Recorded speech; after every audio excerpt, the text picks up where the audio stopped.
Alright, hello everybody, my name is IceFletch, and welcome back to another episode of Fallout 4. In the last episode, we did just a plethora of things. We helped the slog, we came to Good Neighbor, and we recruited, or bought, McCready to be a hired gun. There you are. I almost thought you forgot about me. Time to hit the road. About time. I was getting bored. And I said back in the last episode, I said I'd head back to Sanctuary, Alright, let me move over. and, kinda, As I live and beep. McGreedy. You here to finally settle your tab? Yep. 100 caps, right? Got it all right here. Oh, no, McGreedy. I told you, 100 caps covered the finder's fee, but you still owed me for the disposal. I'll tell you what, for all time's sake, I'll let the debt go. But you owe me a favor. Yeah. You're all hard, Whitechapel. we bought McCready, and I said in the last episode I was going to go back to Sanctuary and kind of, do some customization on my guns and kind of fix everything up. But, I decided not to. I decided to just end the episode, right out here of, the third rail. And I think it would be best Nothing says welcome like the stench of urine-soaked garbage.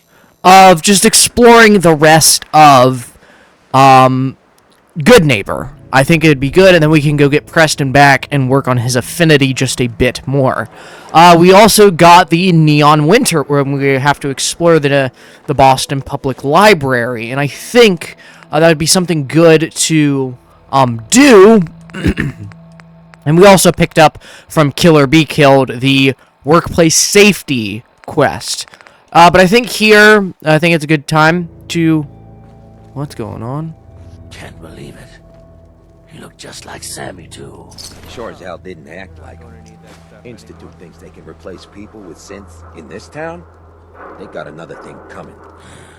What am I gonna tell his mother? Shoot. Hi. Got a reason to be bothering me. I just had to shoot up a synth body snatcher over here. He was a synth? Yeah, unbelievable, huh? Sammy was fine a few days ago, and then bam!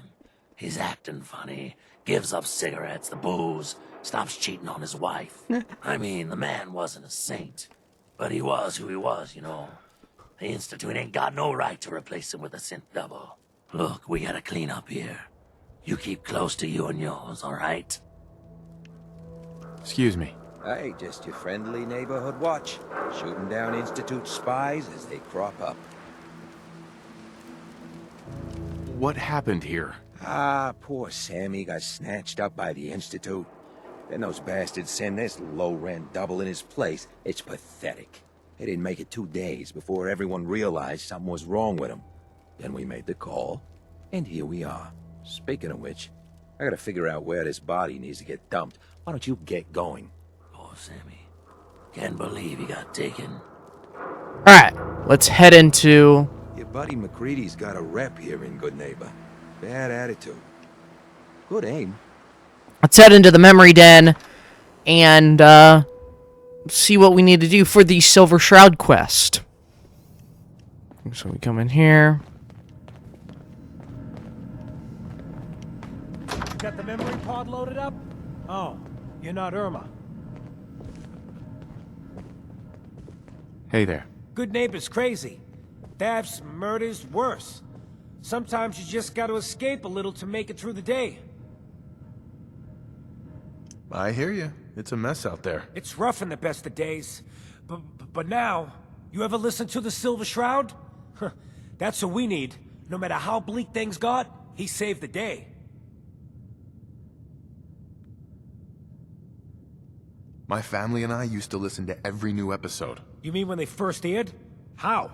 The last broadcast was hundreds of years ago. So, I'm a time traveler. I just got back from visiting George Washington. Now you're just playing with me. Though that would be pretty neat. You know what would be even neater? What if the Silver Shroud was real? With his black trench coat and gleaming silver submachine gun? I got a plan to bring him to life. So we can fight bad guys and give the rest of us a symbol of something better. Good on you for trying to make the world better. This has to be a joke. Tell me this is a joke. I just have to do something, you know? I've built my own custom machine gun. Even better than the one in the show. But to make this work, I still need the most important piece. The genuine Silver Shroud costume herself. And they actually got one here in Boston. They made it for the TV show. Will you help? I might do it, if you make it worth my while. I can give you some caps up front. Just promise you'll help me. I'll get the costume for you. You're gonna do this? For real? Before the bombs fell, they were filming the Silver Shroud pilot over at Hubris Comics. So that's where you'll find it. You're the best. Alright, so we have to go get the Silver Shroud costume at Hubris Comics. I think we've discovered that location, but we've never been in it before, and it's quite a location to say the least. Okay, so let's head out to two locations. Let's head out to Hubris Comics, which is right around here, right across the street from our Nuka Cafe. And then we'll head over to the Boston Public Library and see what the Neon Winter Quest has in store for us.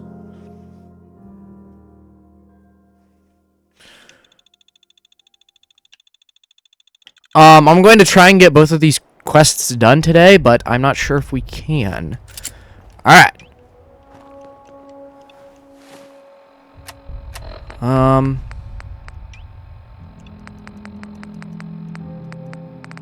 A lot of stuff we have in our inventory.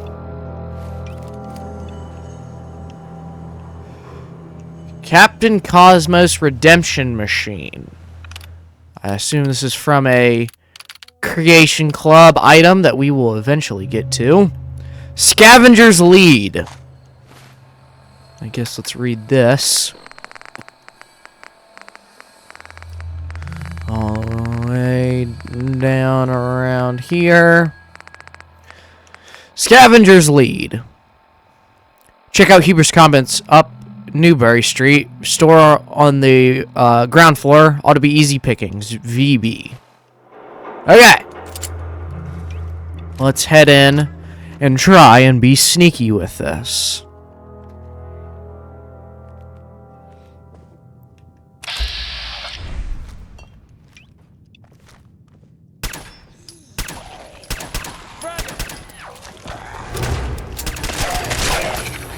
You're starting to have fun. Okay, never mind on being sneaky. Let's use our tactical pistol from our Creation Club item.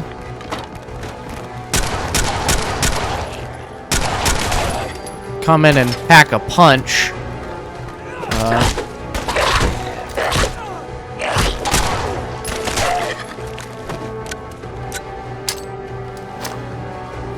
Just throw one of those in there. Going to have a lot of loot, I assume, from all of this stuff. Unstoppables, read. You've collected an issue of the Unstoppables, permanently gained plus one chance of avoiding all damage from an attack. Visit the Oxron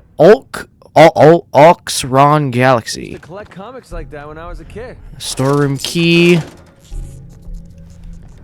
So a lot of money and jazz here, to say the least. A display case we can unlock. Bingo. Sweet. Grognak's Axe. A legendary item. Hits cause more stagger, and targets take bleed damage. Pretty good. Good item. Alright. So a lot of interesting things we have around here. Jangles the Moon Monkey. Scavenger's Note. Let's read that. Can't believe I signed up for this. Who wants this crap? Collectors, the boss says. So who's the fool here, us or them?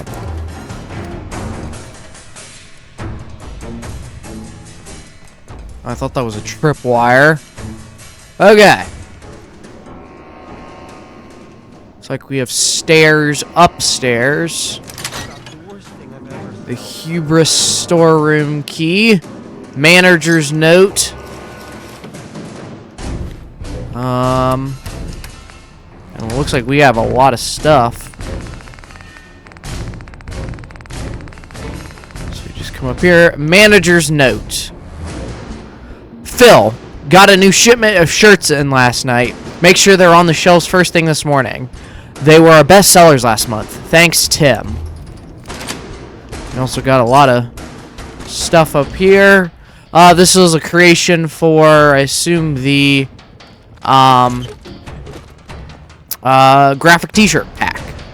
That is from the Creation Club. Okay.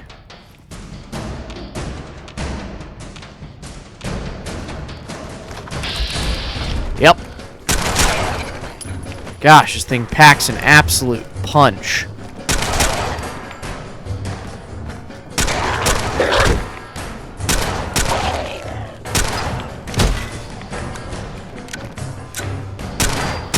Ah, die! Come on. This thing is a hand cannon, to say the least. Okay. Scavenger's list. Let's see what the scavenger's list has to say.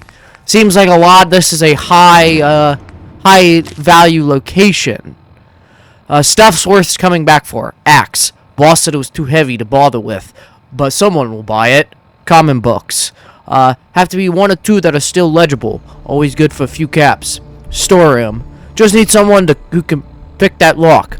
We'll have to get Carl. Maybe we could get Ken Standish for the job. Damn monkey creeps me out. Alright.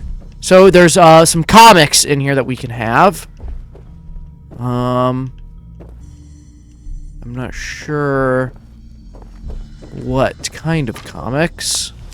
A novice door we can unlock. Ooh, so close. Bingo. Yes. To a little office. Hubris office key, manager's terminal. Greedy. Let's read the manager's terminal. 10/11/77. From Tina Hopkins to Vivian Odell. How's an English butler? Came into work today and found another stealth revision to the shooting script. Now the Shroud has an English butler. I keep telling Babowski that we need our core fans to be evangelicalists, so we can't keep making these stupid little changes. Otherwise, to talk to him before you go on vacation. Otherwise, I swear, I'm bringing it up to Pete. 10/15/77. Tina Hopkins to Vivian Odell. Subject, please help. I want to pull my hair out. Babowski has cast and signed a contract with Claire Riddell and for the role of the Mistress of Mystery. I don't care how much the Tomb of Amon-Ra grossed. The Mistress of Mystery is a brunette, not a blonde, brown, and definitely not a redhead. And have you heard Claire's voice? The Mistress of Mystery is confident. A match for the Shroud at his best day. Also a half-starved waif that's known for her shrill screaming. Shannon Rivers has worked for us for decades. She is the voice of the Mistress of Mystery. End of story. She's even a natural brunette. She's not as young as Claire, but surely we can do something with some lighting to help with that. If we don't fix this, I swear I'm walking. I won't have my name in the credits for this train wreck. 10/16/77. From Arian Babowski to Vivian Odell. Subject, recasting Mistress of or respond to Mistress of Mystery casting. Vivi, relax. It's important to you. Maybe we can put Claire in a wig, but the contract is signed, so this thing's happening. What is with you and the Mrs. Rivers anyways? Maybe 20 years ago, but now she's got a face made for radio.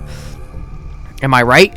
Claire's got star power, and that's what we need. I talked with P boy, and he's agreed to a couple of new scenes. We need romance, and Claire's got the goods. If Tina can't roll with this, then I can fly one of my boys from Hollywood. He's a class act. I got a full schedule today. Dress rehearsals until 8. This can wait until you're back from the Bahamas. So if we have to meet, 8's my only window. Okay. So it looks like some Silver Shroud photo. Best wishes, the Silver Shroud. Okay.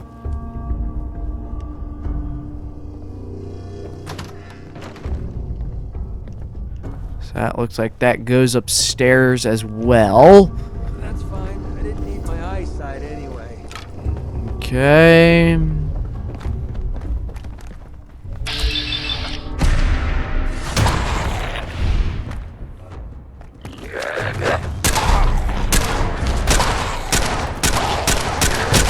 Holy crap, this recoil on this gun is insane.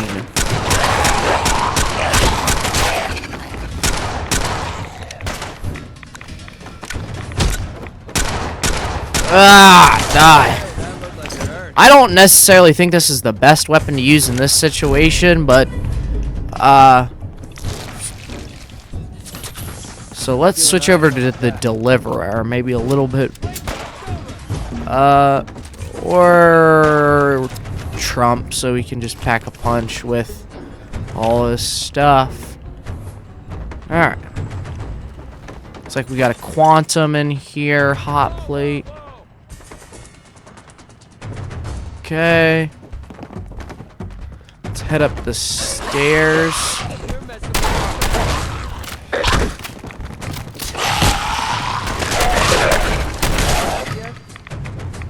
Okay, holy moly.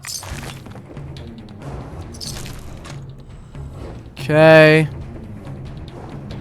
Doesn't look like there's much in this room. Chat McCready. Some bottle caps. An elevator. That is out of order.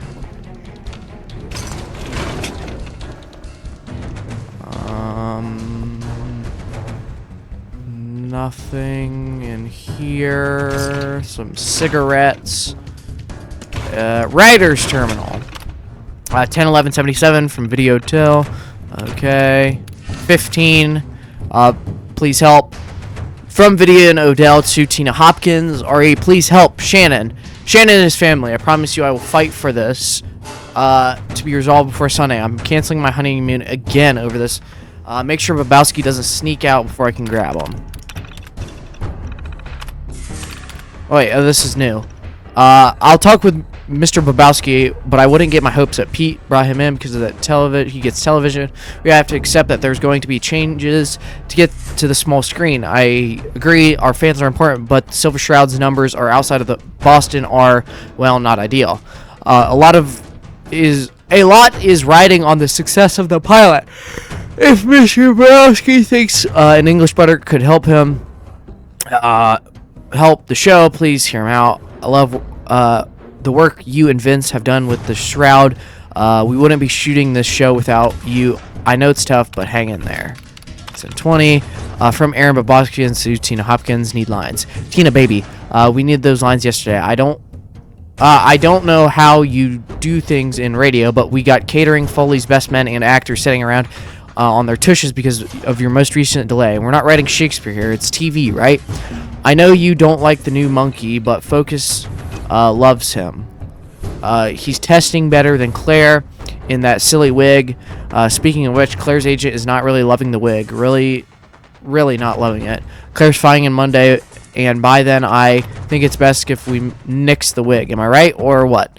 And Shannon's being a real peach, standing in for her while Claire wraps up her film, but it may be best if she's not around when Claire files in. Will you take care of that? Thanks. Okay. So we've got those done. Those terminals.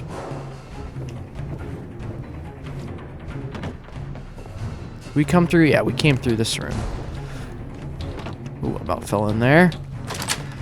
Office key. Okay. Mentats, a lot of drugs. Brahmin meat. Alarm clock, a bunch of beer. Silver Shroud script. Solitape. Death Becomes You, draft 18. Fades in, title card, The Adventures of the Silver Shroud. Cue instrumental theme song. Episode card, Death Becomes You, narrator. Today's episode, Death Becomes You. End title sequence. Title card, Boston 2077. Exit Boston Street, night. Newly shot footage in the Boston skyline at night. The full moon lights up the sky. The Mass Fusion Building and Trinity Tower are clearly visible. Pan down to street level. The hustle and bustle of Boston at night. Cars, people, etc. Intro. The Rusty Anchor Pub back room. A ceiling fan spins over a small card table. 3 men and 2 women, all gangsters, sit quietly contemplating their cards. A pile of chips sits in the middle of the table. This is clearly a high-stakes backroom card game. Bald Betty. You're bluffing. Crazy Carla. Glad you think so. Bald Betty.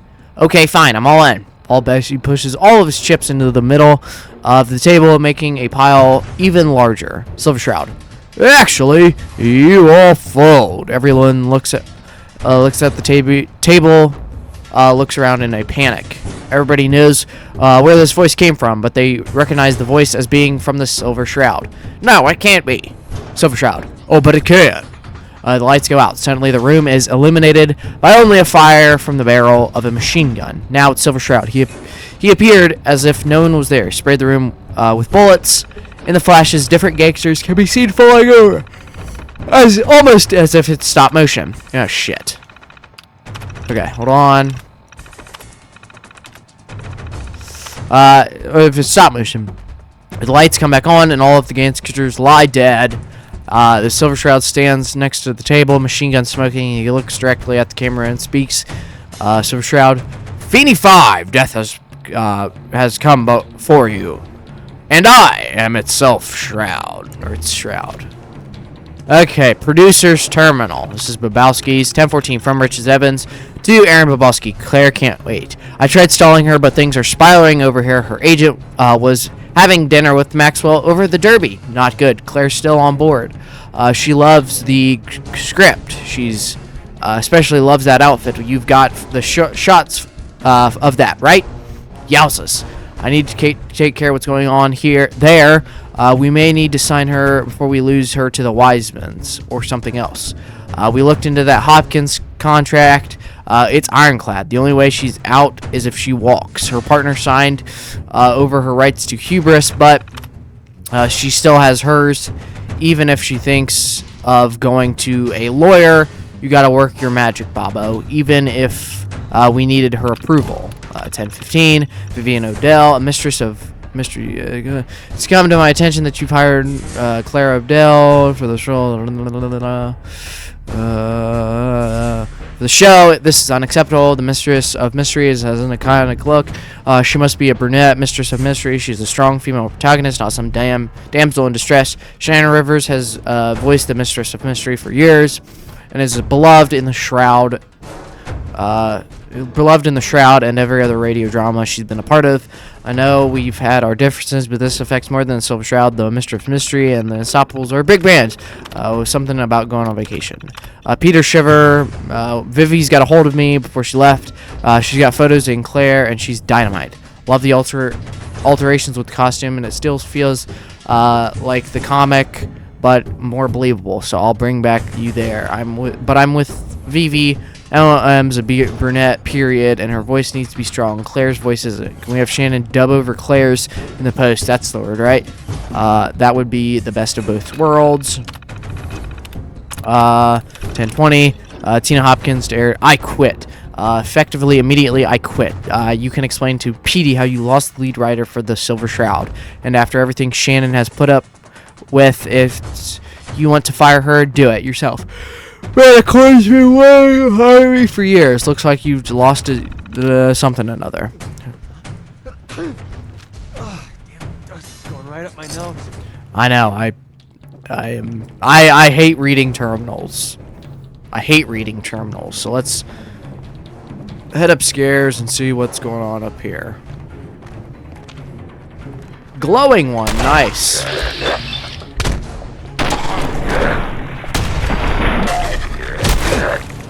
Ow.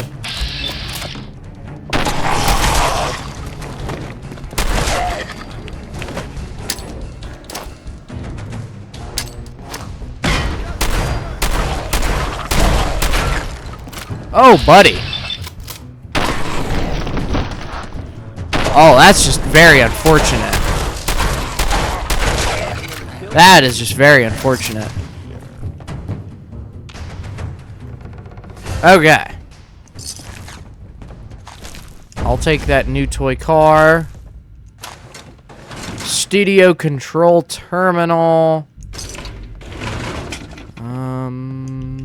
Bottle caps. Studio control terminal. Audio controls.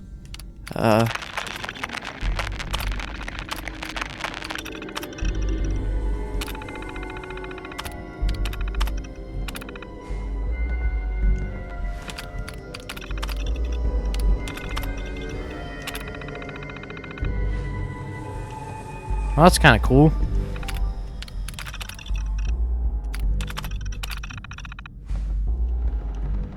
Okay. Lighting controls, standard 2 light. Okay, so let's explore this place a bit more. What's behind here? Silver submachine gun prop. Nothing. This is where they used to film the old Silver Shroud shows. I wish I could have seen them. Silver Shroud costume. Give Kent the Silver Shroud costume. Okay. Director's notes.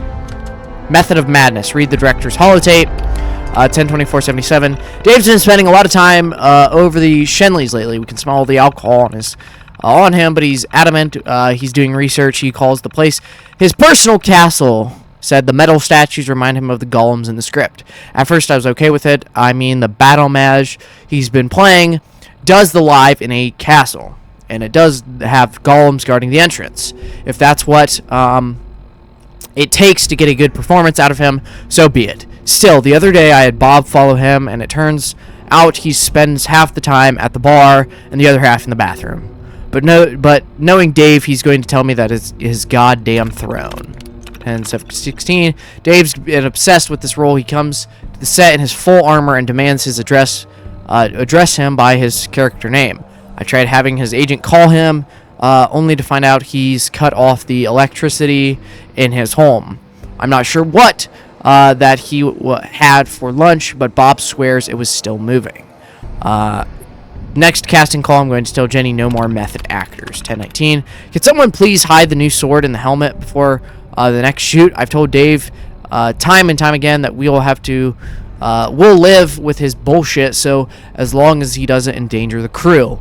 The fact that he brought a real sword on set is pretty much the opposite of what I asked for. He nearly sliced Bob's ear, whipping that thing around, and I'm afraid if he kills, the insurance isn't going to cover it. On top of that, the screening does, in fact, that fake language is going to start the grate on everyone. I warned him, one more stunt like this, and I'm going to write his next character off with the most excruciating death imaginable. Let's see if he method act that. 10/27.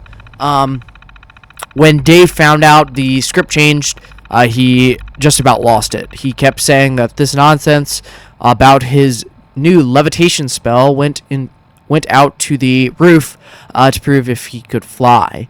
They're trying to talk to him off the ledge right now. I feel like the most of us would have been okay if he went ahead and jumped.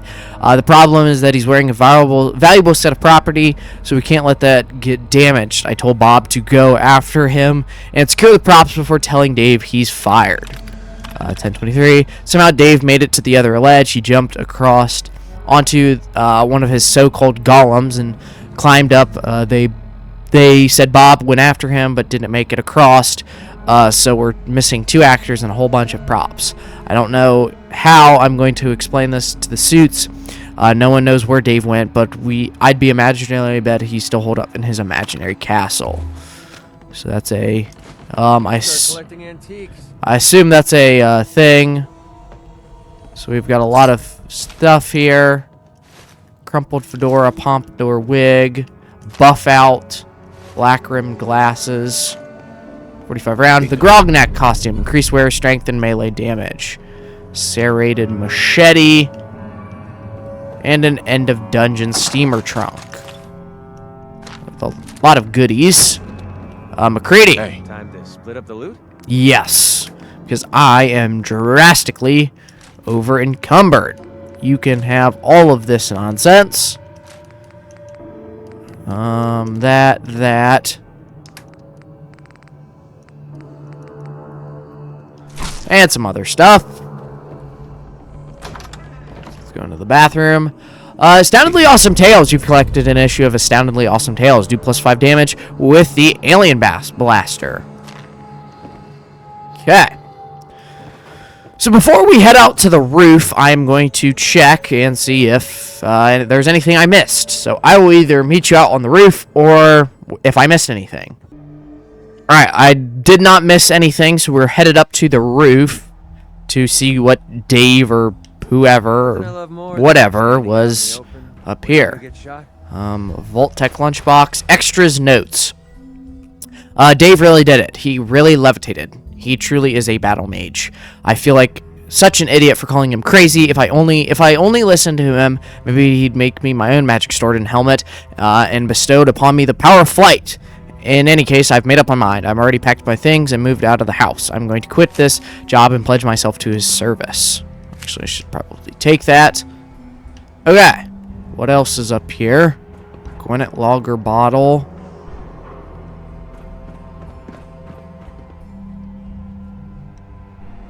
Looks like there's something down there. So let's hop down here. Jenny's diary. How on earth did Dave make that jump? Bob didn't even make it to the statue, and he used to be a long jumper in high school. I stacked those boxes as high as I could, and it still seems impossible. My latest theory is that he jumped off the streetlight. We just didn't see him from where we were standing.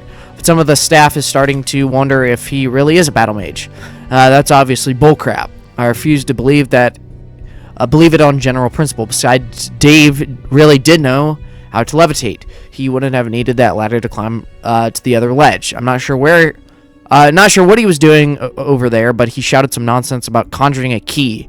I can't be sure, but I think I saw him fish something out of a duffel bag. Find a way onto the ledge. Okay. So the ledge is up there. We can... Unfortunately, looks like Bob. That looks like Bob. Hey. Hello. There's a lot of people over here. There's a fire escape. Okay.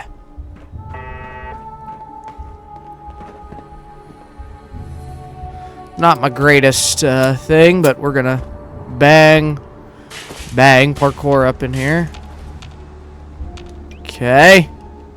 Let's continue to use our T60 pistol. Find him and kill him. Hello, everybody.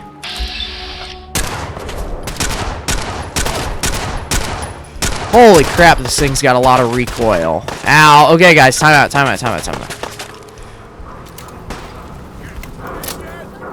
Okay, I'm back. Okay, everybody just calm down.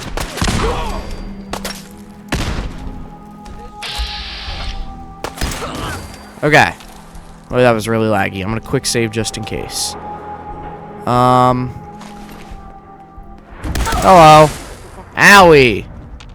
That really hurt. Okay. Ow. What? What in the world do you have?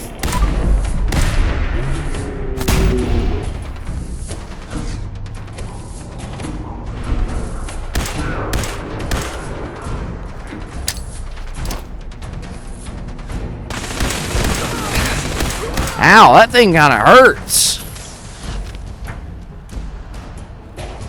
Don't have the key. Okay. Restroom key. Having fun? Huh? I can do this all day. Okay.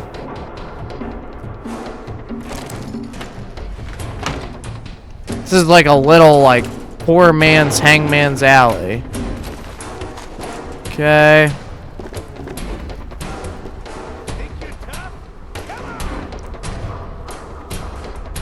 Okay.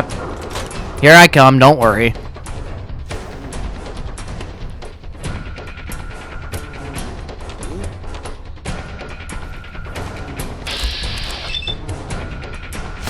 Ooh, right in the face.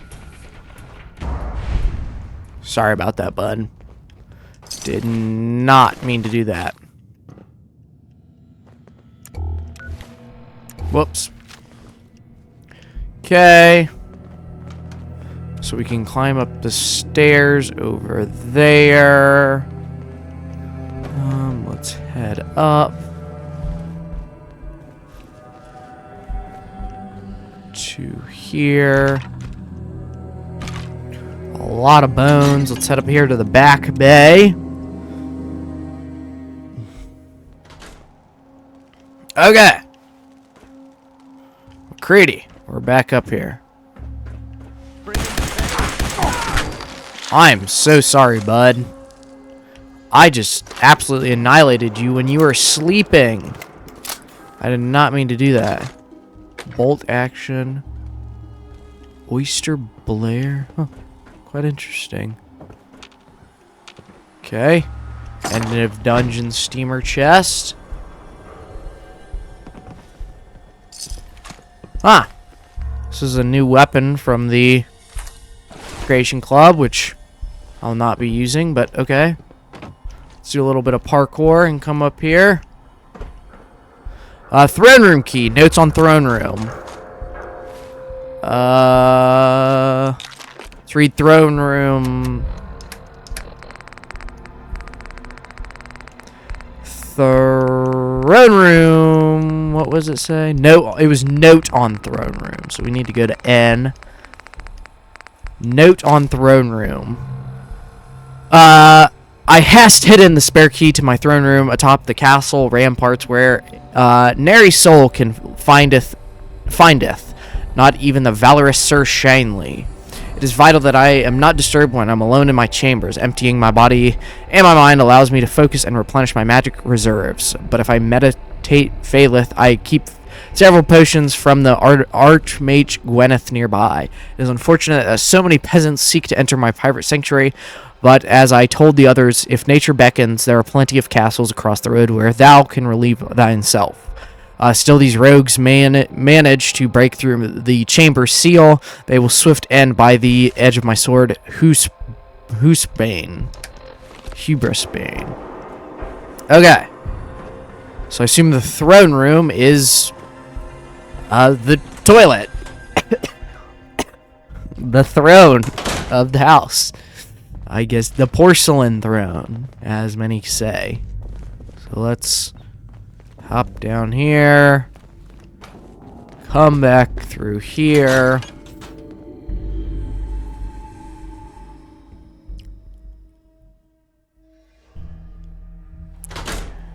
And turn here. Open up. Completed method to Mathis. Fortifying iron helmet. +1 strength and +1 endurance. And as you can tell, this looks very familiar. And the furious steel sword. Increased damage after each consecutive hit on the same target. So yeah.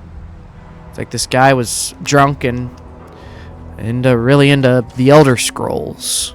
Okay. We are about at the 40-minute mark. So I'm going to end it right here. A lot of Creation Club stuff at the Hubris Comics. It's a hot location, to say the least. And, yeah, so we picked up the Silver Shroud outfit, and we're going to head over to the Boston Public Library in the next episode, which I think I'm going to record right after this. So that's really about it. See you guys. Peace!